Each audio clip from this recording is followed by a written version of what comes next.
Vamos abrir, irmãos, em Filipenses, capítulo 1. Começando hoje, irmãos, a exposição bíblica, essa série de meditações que nós iremos fazer em Filipenses.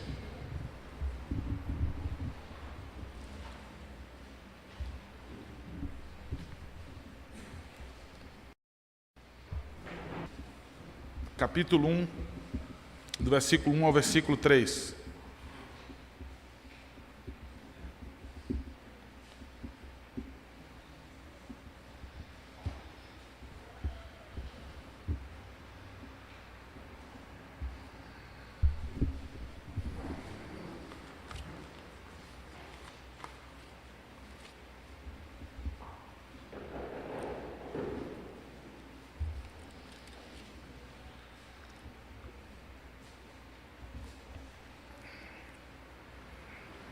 Versículo 1 e 2.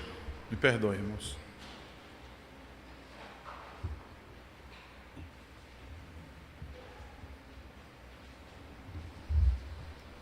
Filipenses capítulo 1, versículo 1 e o versículo 2.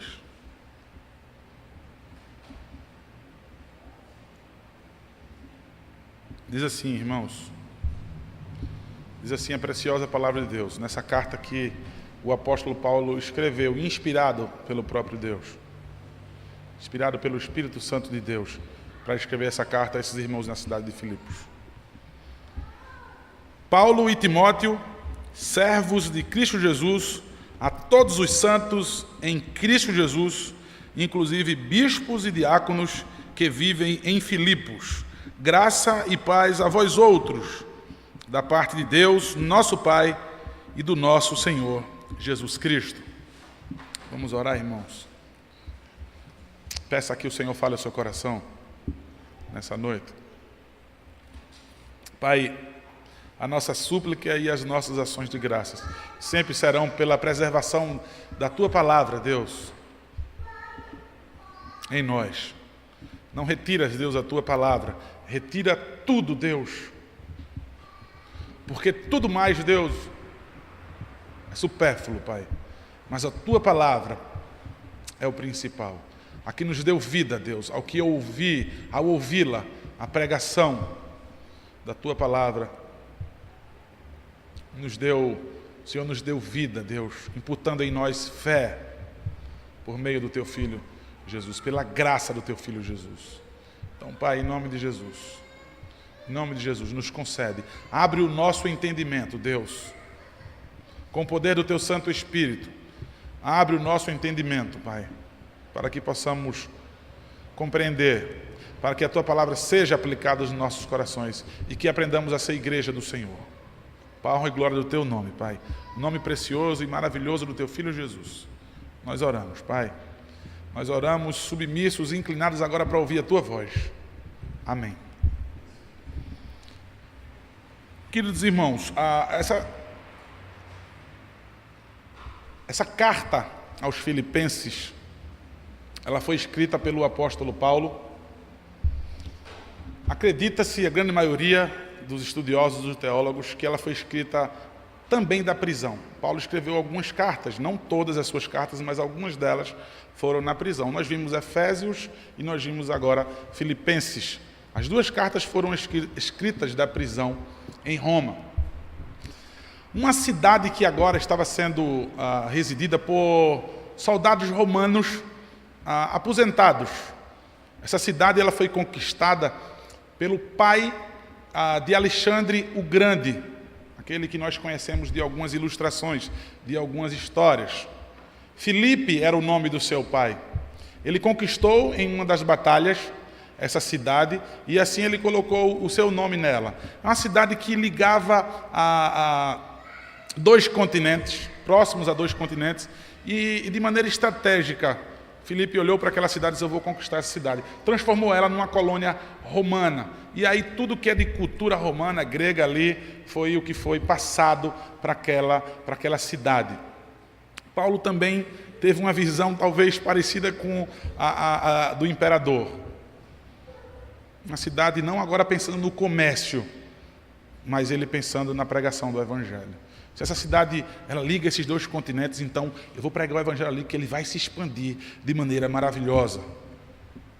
A carta aos Filipenses, ela é uma das cartas mais pessoais que nós encontramos. É uma das mais pessoais que Paulo já pôde confeccionar, onde seu coração ali e a pena estavam ligados pelas mãos do Deus Todo-Poderoso, e ele pôde escrever profundamente, cheio de amor e de alegria. Nessa epístola, nessa carta, transparece em Paulo um misto de amor, de alegria, mas também de preocupação. Ela é conhecida como carta de alegria porque pelo menos 17 vezes essa palavra é mencionada. Talvez se você ler ela em casa hoje toda, ou durante esses domingos que nós vamos ver, vocês vão ver que ele se expressa sempre assim: a minha alegria, a minha alegria. Mas, apesar de ser conhecida, Filipenses, como a carta da alegria,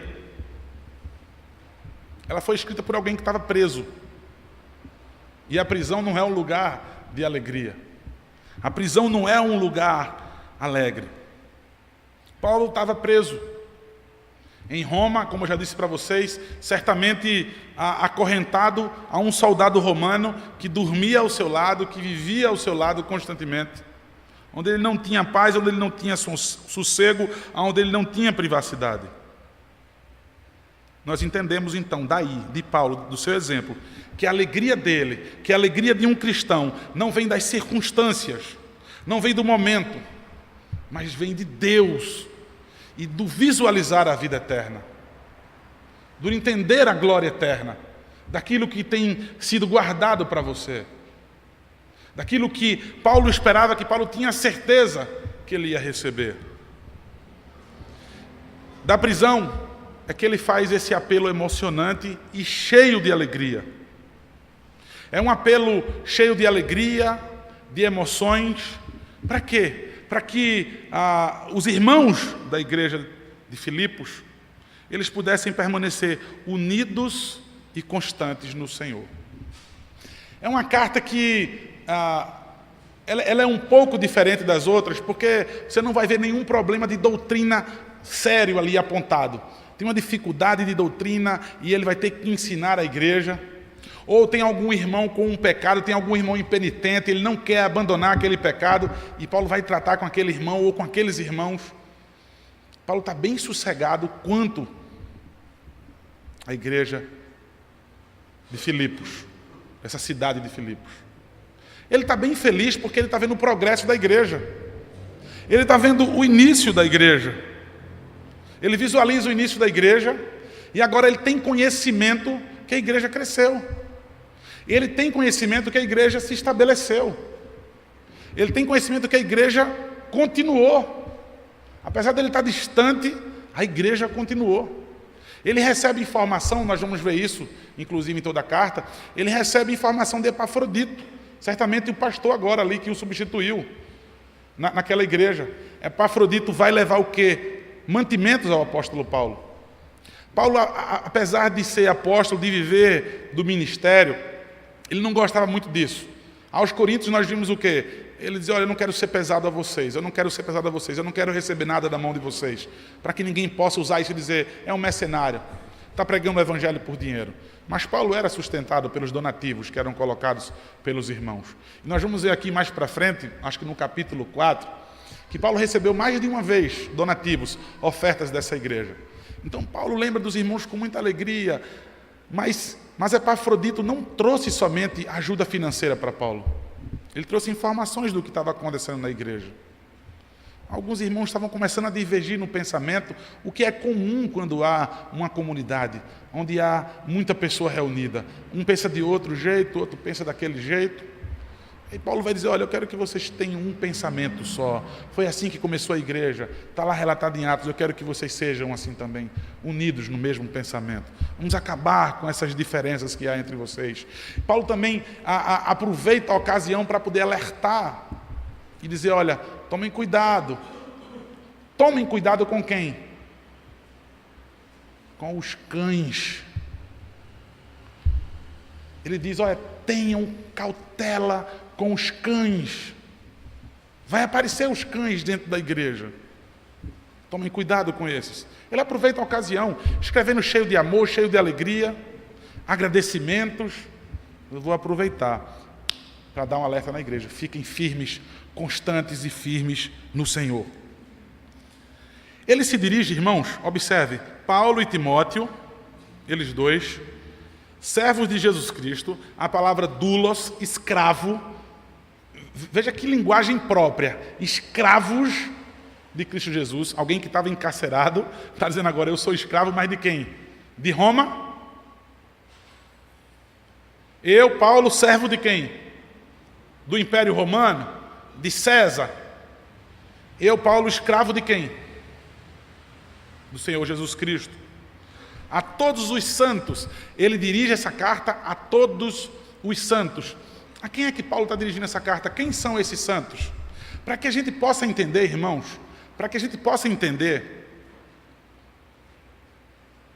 a quem ele se dirige, e ao decorrer dessa carta, nós temos que ver aonde foi que essa igreja começou. Capítulo 16 de Atos, eu quero que vocês abram. Eu quero que vocês segurem aí a Bíblia no capítulo 16 de Atos.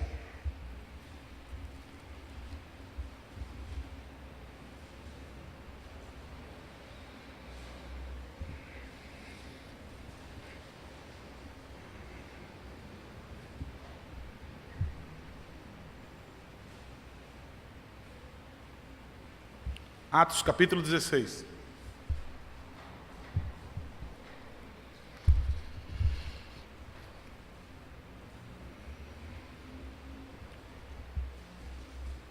Segura aí Atos, capítulo 16, e preste atenção aqui. Ele se dirige aos santos, nós vamos ver quem são esses santos do qual Paulo se dirige, aos que começaram a igreja de Filipos, da cidade de Filipos. Ele se dirige aos santos. Irmãos, o que é santo? O que é ser santo? Peguei uma definição aqui de J.I. Packer, um teólogo, alguns irmãos aqui conhecem e gostam muito dele. Olha o que ele fala sobre santidade. Ele diz que santidade é um substantivo que pertence ao adjetivo santo e ao verbo santificar, que basicamente significa tornar santo. E a palavra santo, tanto no hebraico como no grego, significa separado, significa consagrado e recriado para Deus. Eu já ouvi outro pastor, outro teólogo dizendo, amputado. Separado significa amputado. Aquela coisa vai perder totalmente a sua ligação e vai ser transformado e usado em outra coisa, em outro lugar. Olha, santificado, eu posso dizer para vocês, não é uma adaptação. Deus santificou o seu povo, Deus separou o seu povo, Deus consagrou o seu povo, de maneira que o seu povo não tem saudade desse mundo, ele não deseja ser igual a esse mundo, ele não deseja usar algumas coisas desse mundo, de maneira que eu penso, será que eu posso isso, será que eu não posso? Isso é radical demais se eu não puder fazer. Você não é santo.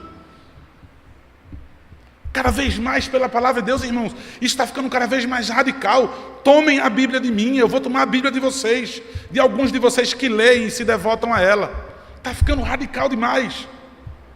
Mas o bom é que esse radicalismo vem com um esfriar, né, com um resfriamento de desejos para esse mundo e de ficar feliz nesse radicalismo, nesse fanatismo, de ser feliz por ser fanático, porque eu amo ao Senhor, porque eu amo ao Senhor de todo o meu coração, de toda a minha força, de todo o meu entendimento.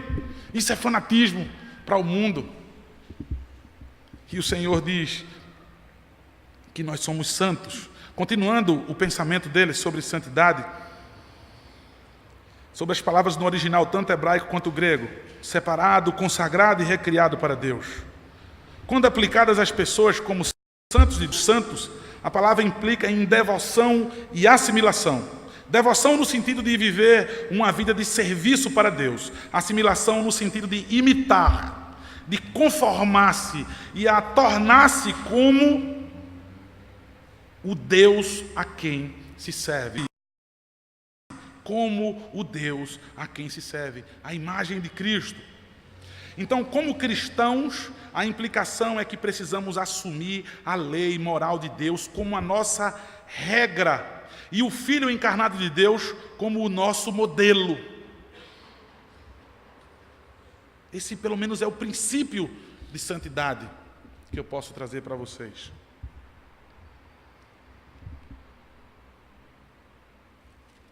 Atos capítulo 16.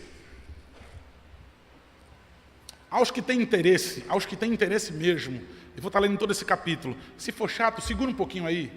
Daqui a pouco acaba. É terrível isso, se tiver alguém achando terrível ler a palavra de Deus. Segura um pouquinho, daqui a pouco acaba, você liga lá no Faustão, no seu ídolo amado, e cultue-o. Mas eu peço aos de interesse.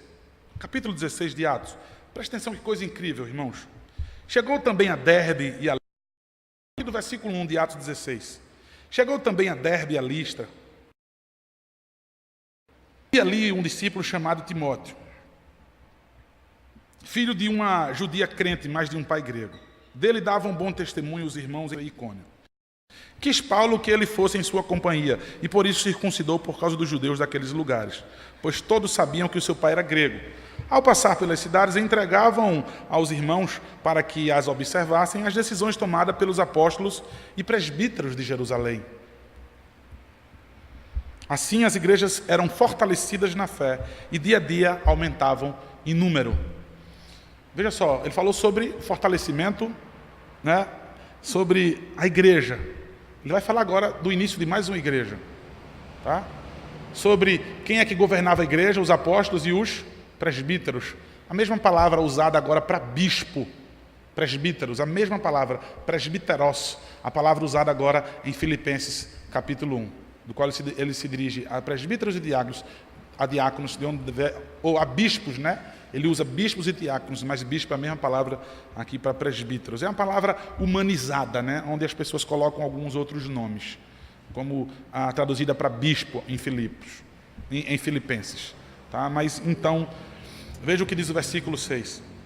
E percorrendo a região frígio-gálata, tendo sido impedidos pelo Espírito Santo de pregar a palavra na Ásia, defrontando Mísia, tentavam ir para a Bitínia, mas o Espírito de Jesus não o permitiu. E tendo contornado Mísia, desceram a Troade. À noite sobreveio a Paulo uma visão na qual um varão macedônio estava em pé e lhe rogava dizendo: passa a Macedônia e ajuda-nos. Assim que teve a visão, imediatamente procuramos partir para aquele destino, concluindo que Deus nos havia chamado para lhes anunciar o Evangelho. Observe agora que vai ser colocada no plural, porque Lucas está se incluindo. Lucas que está relatando, ele está querendo dizer, eu estava junto. É por isso que Lucas vai colocar aqui, nós partimos, procuramos, ele coloca no versículo 10, procuramos partir. Observe que Paulo foi impedido, eles foram, os apóstolos, impedidos de pregarem em determinado local. Paulo teve a visão de um varão macedônio, de um homem na sua frente, dizendo, olha, vem para cá e nos ajuda, vem para a Macedônia, passa a Macedônia e nos ajuda. Olha o que diz o versículo 11. Tendo, pois, navegado de Troade, seguimos, porque Lucas estava junto, seguimos em direitura a Samotrácia, no dia seguinte e a Neápolis, e dali a Filipos, cidade da Macedônia, primeira do distrito e colônia. Nesta cidade permanecemos alguns dias. No sábado, saímos da cidade para junto do rio, onde nos pareceu haver um lugar de oração. E assentando-nos, falamos às mulheres que para ali tinham concorrido. Certa mulher chamada Lídia, da cidade de Tiatira, vendedora de púrpura, temente a Deus, nos escutava. O Senhor lhe abriu o coração para atender às coisas que Paulo dizia. Depois de ser batizada, ela e toda a sua casa nos rogou, dizendo: se julgais que eu sou fiel ao Senhor, entrai em minha casa e aí ficai. E nos constrangeu a isso. Irmãos, há mulheres tementes a Deus. Uma sinagoga, para poder se estabelecer uma sinagoga, tinha que ter pelo menos 10 homens.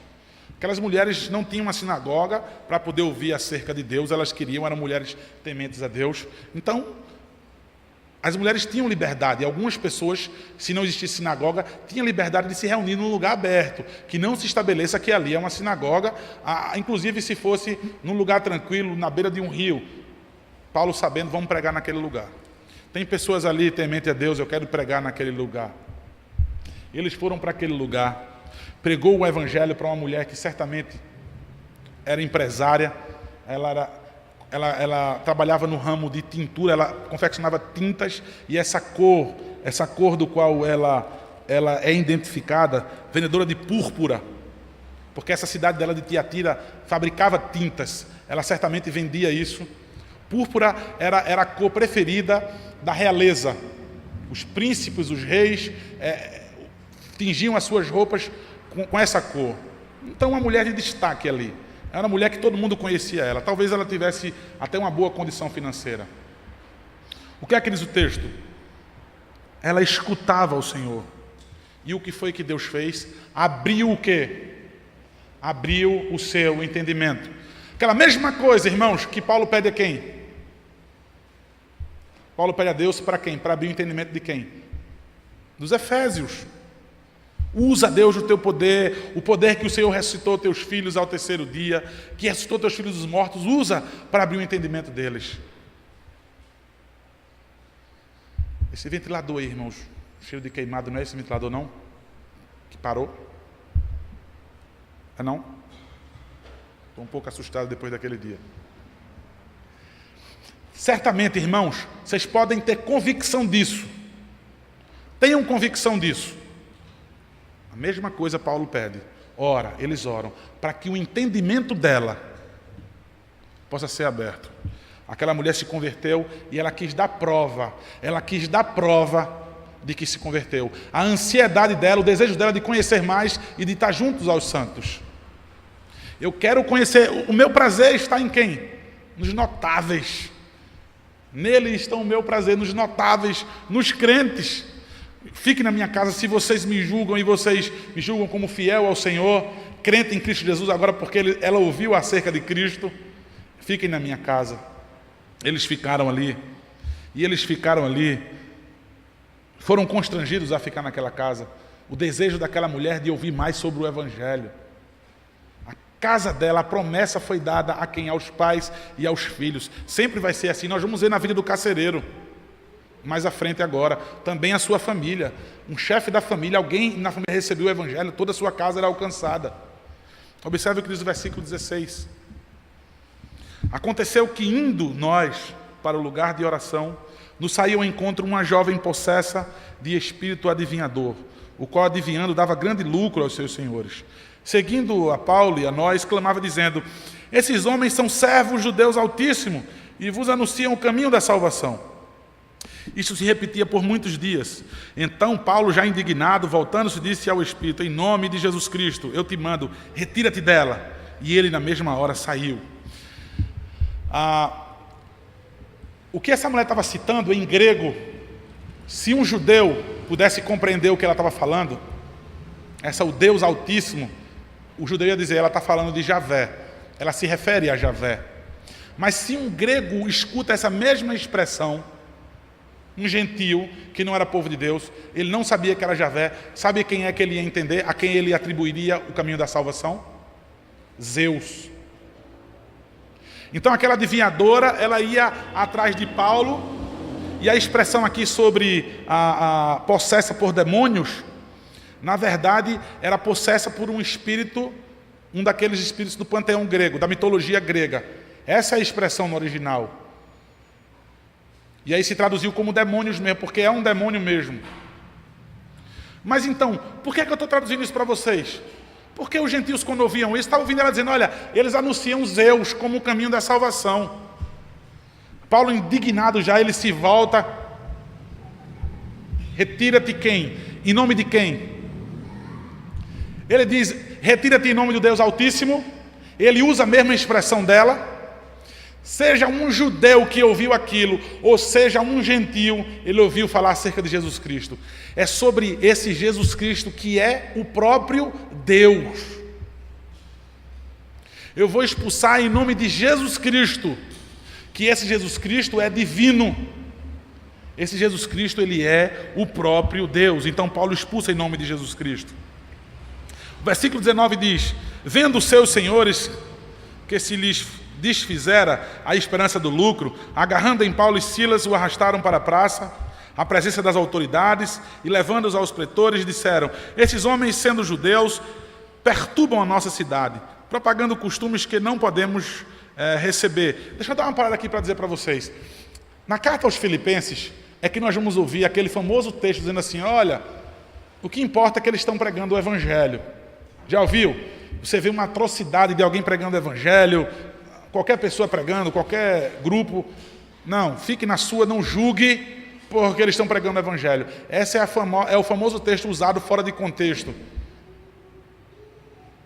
Mas a verdade do texto, a intenção de Paulo a dizer isso, era algo que vai acontecer agora na nossa leitura. Olha, o que importa é que eles estão pregando o Evangelho, não importa se é por ira, não importa se é por inveja, o que importa é que eles têm sido anunciados, e eu estou feliz com isso. É porque quando eles prendiam Paulo, ou porque quando eles iam levar o nome de Paulo para as autoridades para poder prender Paulo, para poder matar Paulo, calar a boca dele, embargar ali a pregação do Evangelho, quando eles iam denunciar e diziam: olha, tem um homem chamado Paulo que tem pregado um Senhor Jesus Cristo, que nasceu de uma virgem chamada Maria. Ele dizia que ele diz que é filho do Deus Altíssimo. E aí ele saía recitando o credo todo. Ele saía, aquelas pessoas, ao falar sobre Paulo, eles pregavam o Evangelho. Eles diziam: olha, ele está dizendo que Jesus Cristo é o Kyrios, ele está dizendo que Jesus Cristo é o Senhor e não o César. E assim eles estavam pregando o Evangelho, com raiva, com ira, com inveja. É o que vai acontecer aqui agora. Observe o que eles vão. Eles chegam aos pretores. Olha o que é que ele diz no versículo 21. Eles vão fazer isso, eles vão pregar o Evangelho. Paulo fica feliz com isso. Ele está propagando, versículo 21, costumes que não podemos receber, nem praticar, porque somos romanos. Levantou-se a multidão unida contra ele, e os pretores, rasgando-lhes as vestes, mandaram açoitá-los com varas. E depois de lhes darem muitos açoites, os lançaram no cárcere, ordenando ao carcereiro que os guardassem com toda a segurança. Este, recebendo tal ordem, levou-os para o cárcere interior e lhe prendeu os pés no tronco. Por volta da meia-noite, Paulo e Silas oravam e cantavam louvores a Deus, e os demais companheiros da prisão escutavam. Que cântico era esse? Que louvor era esse? Que hino era esse? Que salmo era esse que ele cantava? Eu acho que o salmo mais próprio qual era, irmãos? Me ajudem aí. Senhor, como... Me ajudem aí, irmãos. Senhor, como aumentam contra mim os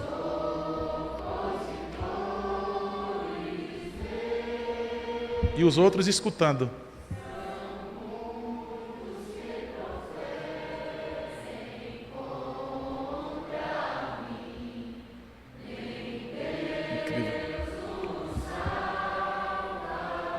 Nem Deus vai salvar Paulo e Silas dessa. Por que é que eles estão cantando louvores? Senhor, talvez ele dissesse: como aumentam contra mim os nossos opositores, os meus inimigos, os inimigos da cruz. Talvez fosse isso que eles estivessem cantando, orando. Sabe o que é essa oração dele, irmãos? Senhor, em nome de Jesus, nos guarda, em nome de Jesus. Vamos cantar agora uma música para acabar e dormir. O que é isso, irmãos? Eu acredito que era um misto, oravam, cantavam. Vamos cantar agora, vamos louvar o Senhor. Agora vamos orar e vamos louvar o Senhor. E diz que os demais companheiros da prisão escutavam. E o que aconteceu? De repente, o versículo 26, sobreveio tamanho terremoto que sacudiu os alicerces da prisão. Abriram-se todas as portas e saltaram-se as cadeias de todos. Versículo 27, o carcereiro despertou do sono e, vendo abertas as portas do cárcere, puxando da espada, ia suicidar-se, supondo que os presos tivessem fugido. A punição, irmãos, a punição Para um guarda romano, as leis romanas eram rígidas. Foi por isso que disseram, foi por isso que os judeus disseram: entrega Jesus Cristo aos romanos.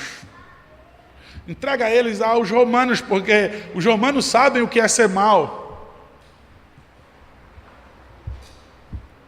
O soldado romano aqui, o carcereiro, ele sabia qual seria a punição se deixasse algum preso escapar. Quando ele viu que as grades estavam soltas, que tinham arrebentado todas, ele já pegou a espada. Quando ele foi se matar, o que é que diz o texto, irmãos? O carcereiro despertou do sono e, vendo o versículo 27, abertas as portas do cárcere, puxando da espada, ia suicidar-se, supondo que os presos tivessem fugido. Mas Paulo bradou em alta voz: não te faças nenhum mal, que todos aqui estamos. Então o carcereiro, tendo pedido uma luz, entrou precipitadamente e trêmulo, prostrou-se diante de Paulo e Silas.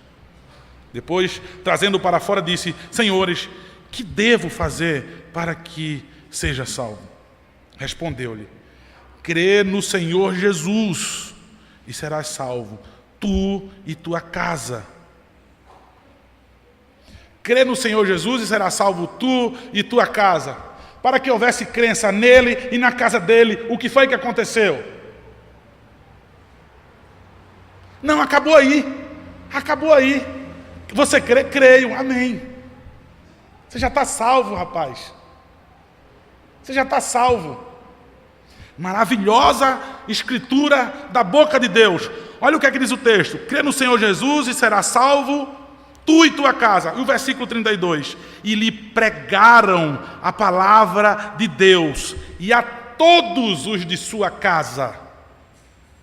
Naquela mesma hora da noite, cuidando deles, lavou-lhes os vergões dos açoites, e a seguir foi ele batizado, e todos os seus receberam um sinal externo da aliança.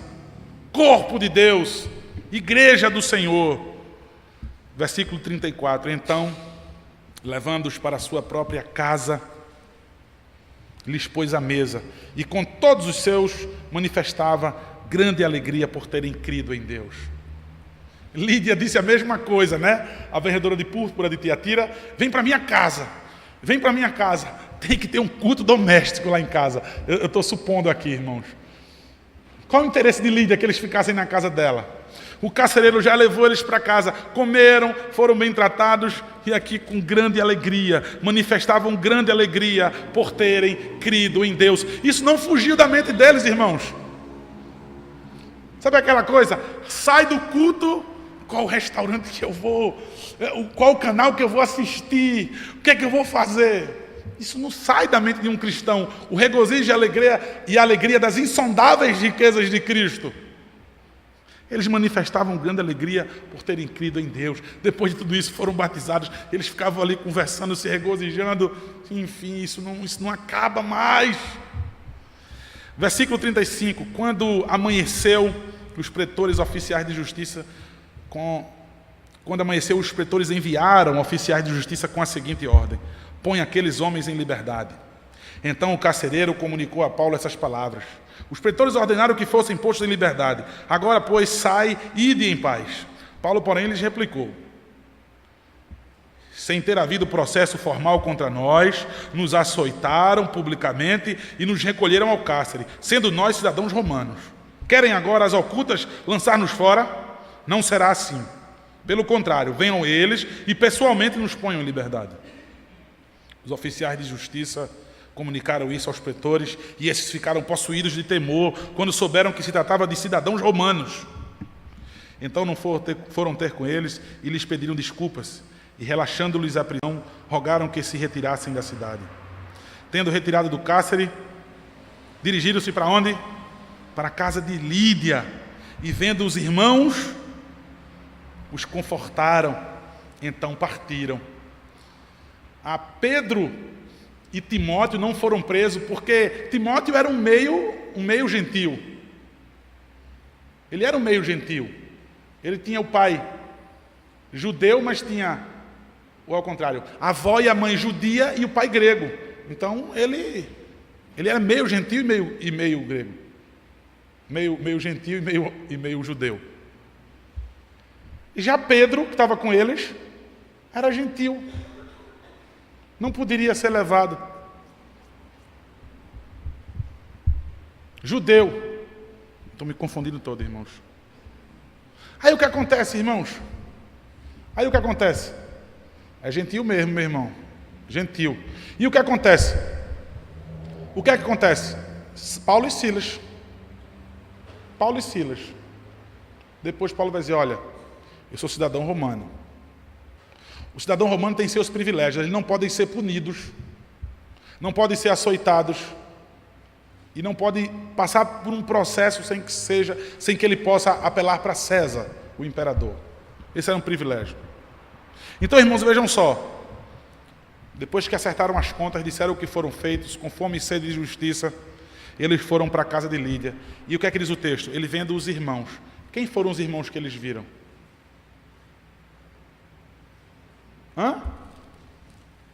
Quem foram os irmãos que eles viram?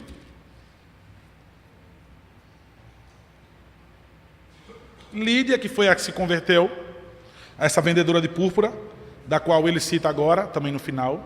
Ela e quem? Toda a sua casa. Toda a sua casa. Quem foram os outros irmãos? Certamente aquela jovem, eu consigo acreditar. O texto não descreve. Aquela jovem que foi expulso dela um demônio. Eu acredito, eu não estou afirmando, mas se ela foi liberta desse demônio, em nome de Cristo Jesus, eu acredito que quando houve libertação, eu acredito, irmãos, eu não posso afirmar, a Bíblia não fala isso. Mas se não tivesse ela, quem estaria mais? Quem são esses? O carcereiro e sua família. Olha aí o grupo crescendo. Olha aí a igreja crescendo e se fortalecendo.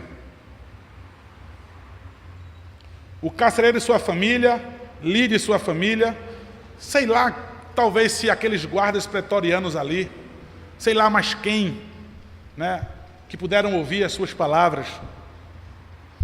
Daí surge a igreja, da qual diz o texto que eles se confortam.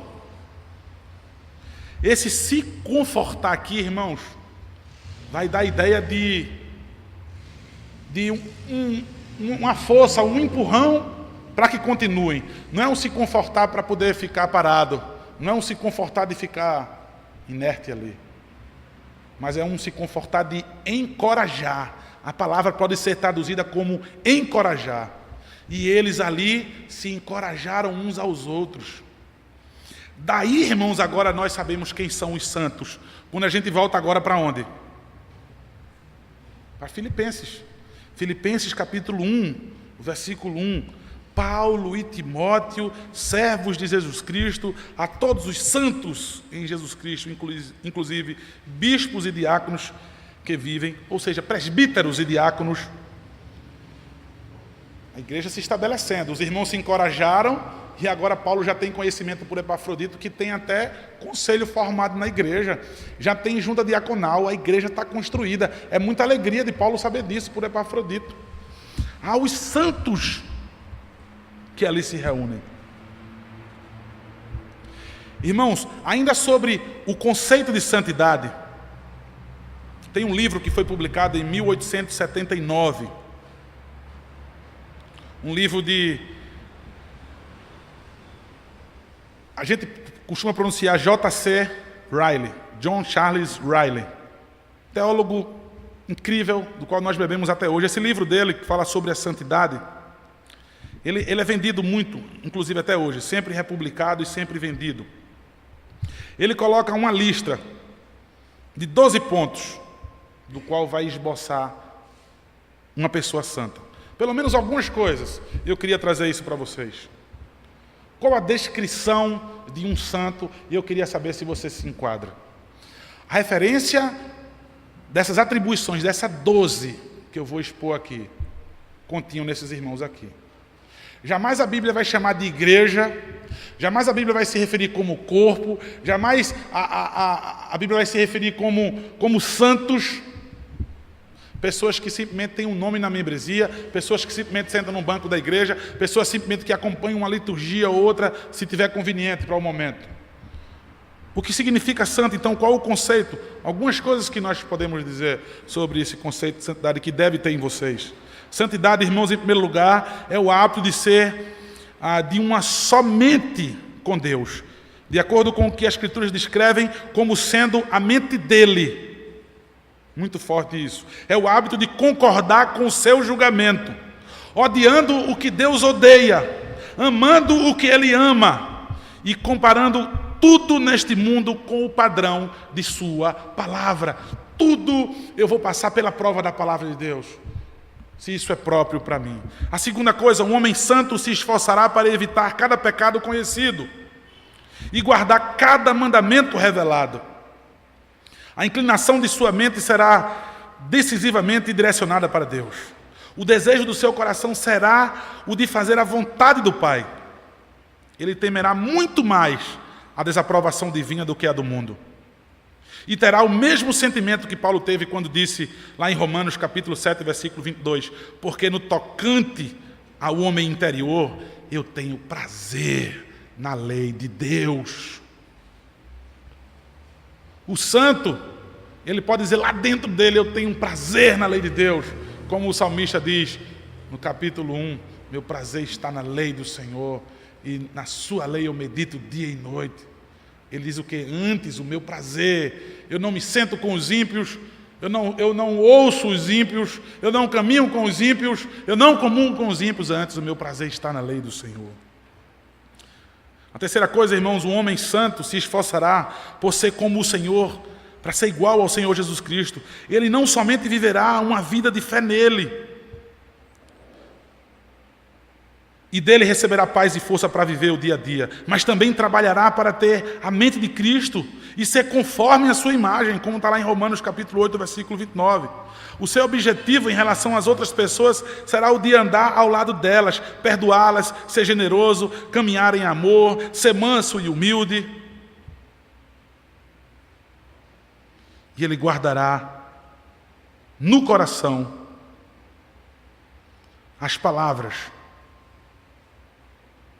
Lá em João, 2 João, diz assim, aquele que permanece nele, esse deve também andar assim como ele andou. Um santo, ele guarda as suas palavras no que se diz a ser parecido com o Senhor. O quarto, queridos, um homem santo buscará mansidão, longanimidade, bondade, paciência, gentileza e controle de sua língua. Dará um bom testemunho, será muito paciente, tolerante para com os outros e também não se expressará em exigir os seus direitos, não se apressará em exigir os seus direitos. O manso faz isso, ele abre mão do seu direito. Um homem santo, irmãos, em quinto lugar, buscará temperança e autonegação, lutará para mortificar os seus desejos carnais, crucificar a sua carne com suas tentações e lascívias, fugir das paixões e controlar suas inclinações carnais, sempre que elas se manifestarem. Você pode ver algo parecido em Lucas 21, 34, 1 Coríntios capítulo 9, versículo 27. Em sexto lugar, irmãos, um homem santo buscará praticar a caridade e a fraternidade. Ele se esforçará por fazer para os outros o que gostaria que os outros fizessem para ele, e falará dos outros o que gostaria que os outros falassem dele. Abominará toda mentira, toda difamação, toda maledicência, todo engano, desonestidade e injustiça, mesmo nas pequenas coisas, dos quais nós julgamos ser superficiais e irrelevantes. Em sétimo lugar, irmãos, um homem santo buscará misericórdia e bondade no trato com os outros. Será como Dorcas, que diz lá em Atos capítulo 9, versículo 36, notável pelas boas obras e esmola que fazia, que não somente se propôs a fazer ou falar a respeito das boas obras, mas as praticou. Em oitavo lugar, irmãos, o homem santo buscará a pureza de coração.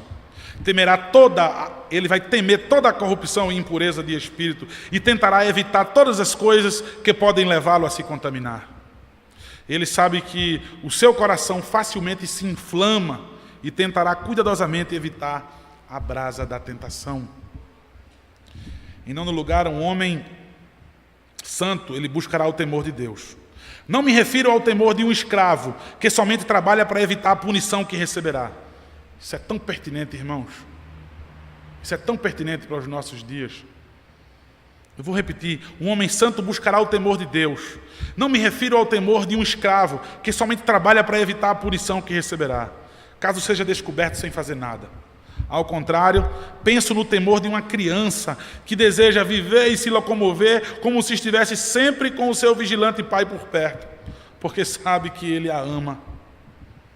Em 10º lugar, um homem santo buscará humildade, desejará em sua mente simples e caridosa ter os outros em mais alta estima do que a si mesmo.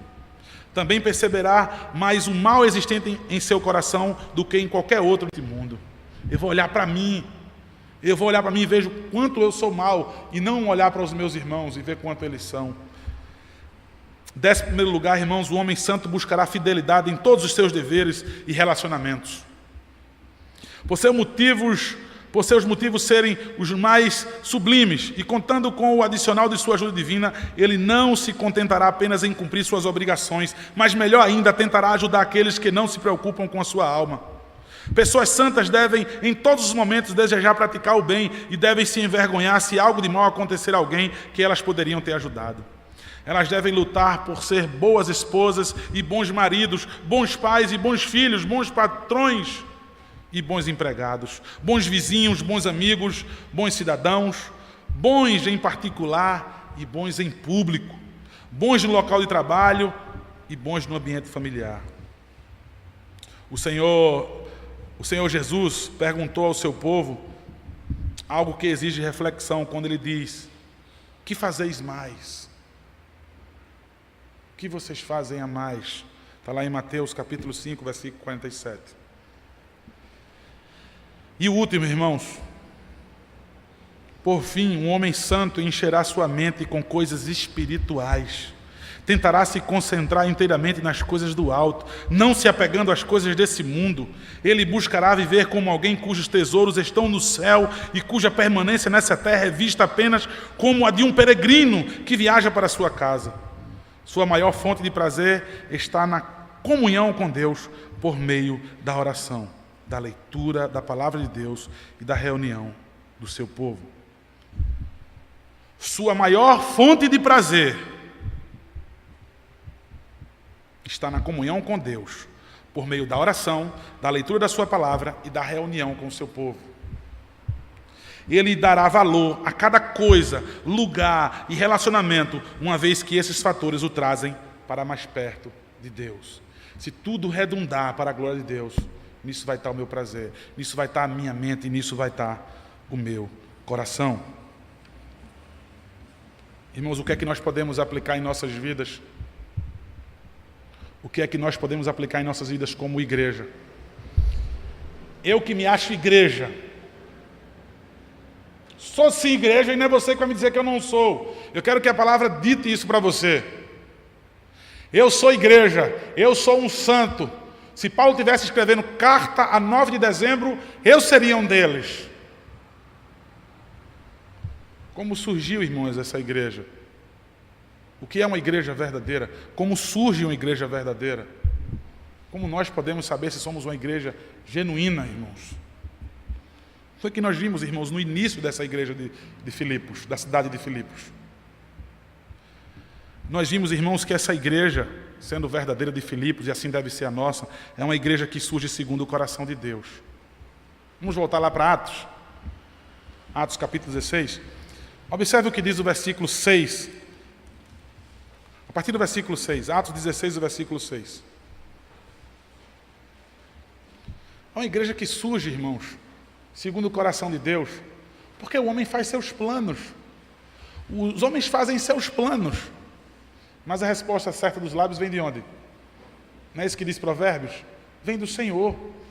Olha lá, Atos capítulo 16. E percorrendo a região Frígio, Gálata, tendo sido impedidos pelo Espírito Santo, olha lá, eles foram impedidos, não era plano de Deus.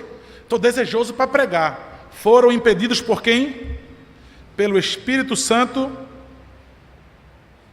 de pregar a palavra na Ásia. Olha, o Espírito Santo impediu que eles pregassem a palavra. Não era plano de Deus. Defrontando Mísia, versículo 7, tentavam ir para a Bitínia, mas o Espírito de quem?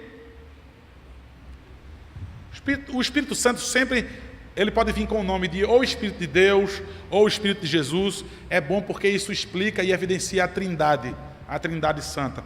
Mas olha, ele usou o Espírito Santo, o impediu, e agora ele diz, tentavam ir para a Bitínia, mas o Espírito de Jesus não o permitiu. E tendo contornado a Mísia, desceram a Trode. À noite sobreveio a Paulo a visão, do qual um varão macedônio estava de pé e lhe rogava, dizendo, passa a Macedônia e ajuda-nos.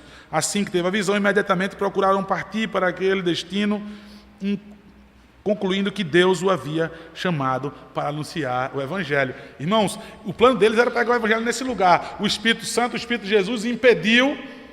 Vocês vão para outro lugar. Apareceu uma visão a ele. Ele se levantou e eles imediatamente, diz o texto no versículo 10, que imediatamente, uma igreja santa, ela responde imediatamente.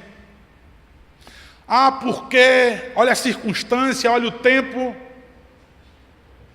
Imediatamente. E o que é que eles concluíram? Diz o texto que eles concluíram, no final do 10, que Deus havia chamado eles para anunciar o Evangelho. É uma igreja, irmãos, que nasce do coração de Deus, da vontade soberana, voluntária, poderosa, gloriosa do Deus. O Deus todo santo, o Deus majestoso, cheio de honra e glória, porque só pertence a Ele. É esse Deus que revelou Cristo a nós, que diz, é do meu jeito. Vocês têm planos, é do meu jeito. Isso, irmãos, é para evidenciar que uma igreja surge, não é porque 2 ou 3 pessoas dizem, vamos abrir uma igreja aqui. Vamos começar um trabalho aqui? Bora. A gente consegue isso, aquilo, outro, faz, prega, dá um lanche, faz uma coisa. Ela nasce do coração de Deus. A igreja não é uma invenção humana. A igreja não é um negócio. A igreja não é um clube. A igreja é algo do coração de Deus, do plano dele, dos objetivos, dos eternos decretos de Deus. Aí no versículo 11 até o 16 nós vamos ver. Tendo, pois, navegado de Troade, seguimos em direção a Samotrácia. No dia seguinte, Neápolis, dali, aonde? No versículo 12. A Filipos, cidade da Macedônia, primeira do distrito e colônia. Nessa cidade eles permaneceram alguns dias.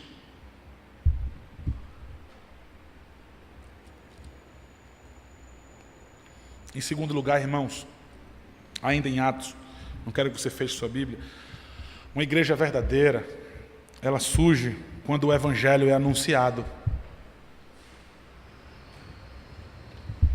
Uma igreja verdadeira, ela nasce em primeiro lugar, segundo o coração de Deus, segundo a sua vontade, segundo o beneplácito da sua vontade, segundo a sua livre e imutável vontade, como diz a Confissão de Fé de Westminster, no capítulo 3, sobre os decretos eternos de Deus.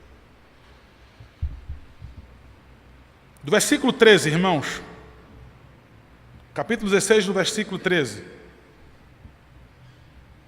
No sábado saímos da cidade para junto do rio, onde nos apareceu haver um lugar de oração, e assentando-nos, fizemos o quê? Falamos às mulheres. Certa mulher chamada Lídia, da cidade de Tiatira, vendedora de púrpura, temente a Deus, nos escutava, e o Senhor lhe abriu o coração para atender as coisas que Paulo dizia.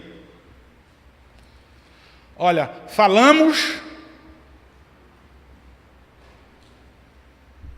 aí Deus, em sua livre e soberana vontade, porque é uma igreja que começa segundo o seu coração, Deus abre os caminhos, Deus direciona, e Deus abre o entendimento daquela mulher. Com o poder do Santo Espírito, ele abre o entendimento daquela mulher. Para quê? Paulo estava falando, eles estavam falando, para quê que Deus abriu o entendimento? Para atender às coisas que Paulo dizia. Ou seja, deduzimos confiadamente. Se ele era temente a Deus, ele estava falando sobre as insondáveis riquezas de Cristo. Olha o caminho da igreja, irmãos. Olha o caminho da construção de uma igreja. Deus nos impediu aqui, Deus nos impediu aqui, então a gente concluiu que é aqui. Deus mandou um sinal para a gente, é aqui. Concluímos que Deus quer a gente aqui, nessa cidade. Qual é a segunda coisa? Que uma igreja genuína ela é estabelecida quando é anunciado o Evangelho, quando a palavra de Deus é pregada, quando Deus abre o entendimento daquelas pessoas, coloca ali a sua palavra e imputa neles fé que não vinha deles, mas era o quê? Era um dom de Deus, não eram das obras dele, para que ninguém se gloriasse. Que nós vimos em Efésios. Versículo 32, irmãos, ainda vai dizer acerca disso. Atos 16, versículo 32. Observe.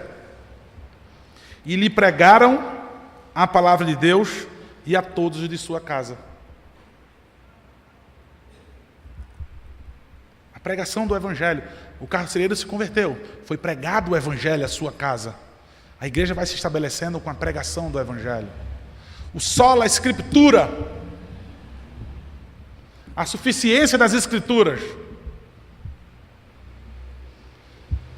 Sem plano de Deus, sem vontade de Deus, você levanta 4 paredes e você arrebanha algumas pessoas e faz com que elas fiquem ali anos e anos. Jamais vai ser igreja se não for segundo o coração de Deus, e jamais foi igreja se não houver pregação genuína da pureza e simplicidade da pregação do Evangelho. A terceira e última coisa, irmãos. Uma igreja verdadeira surge em meio à oração. Uma igreja verdadeira surge em meio à oração. Observe Atos 16, versículo 25, irmãos. Por volta da meia-noite, Paulo e Silas oravam e cantavam louvores a Deus. E os demais companheiros da prisão escutavam. A carta da alegria, Filipenses. Mas não foi um mar de rosas, irmãos, para se começar essa igreja. O início dessa igreja é como o ingresso aos céus, que Atos diz também. Através de muitas tribulações, convém que vocês entrem no reino de Deus. O estabelecimento dessa igreja, preso, depois de ter sido açoitado, o sangue escorrendo nas costas ainda. Limparam os açoites, o sangue estava escorrendo ainda das costas. Louvando com alegria. É a igreja, meu irmão. Vai surgir uma igreja aqui. É igreja. Já se converteu Lídia. Rapaz, aquela mulher escutou, o povo da sua casa escutou. Que bênção, meu irmão. Agora eu entendo porque o Espírito conduziu a gente para cá. Nós concluímos que era a direção de Deus que pregássemos aqui. Lídia se converteu, irmãos. E a alegria deles, as costas sangrando, naquele lugar podre, sujo, escuro talvez, louvando e orando ao Senhor.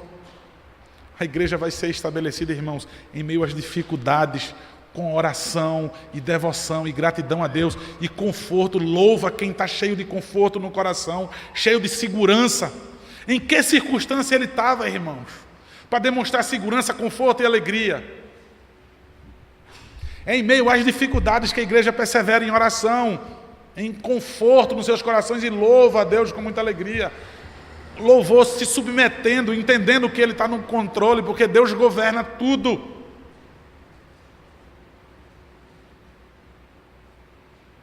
A igreja se estabelece desse jeito, segundo a vontade de Deus.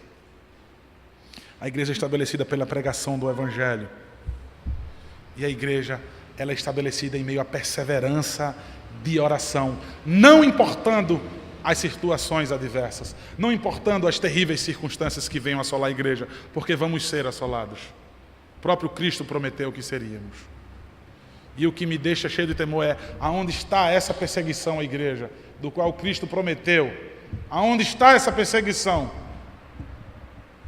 Tendo entendido, irmãos, para que uma igreja seja verdadeira, esse é um dos pontos que nós vimos no início dessa igreja de Filipos. Nós vamos poder agora entrar e poder entender, estudar, meditar um pouco mais alegria, agora aplicar cada vez mais essa carta aos nossos corações, de entender a quem é que ele se refere, quem são esses santos, como se iniciou essa igreja, o que é uma igreja verdadeira. Eu quero finalizar, irmãos, com uma citação de Carson, teólogo também conhecido dessa igreja.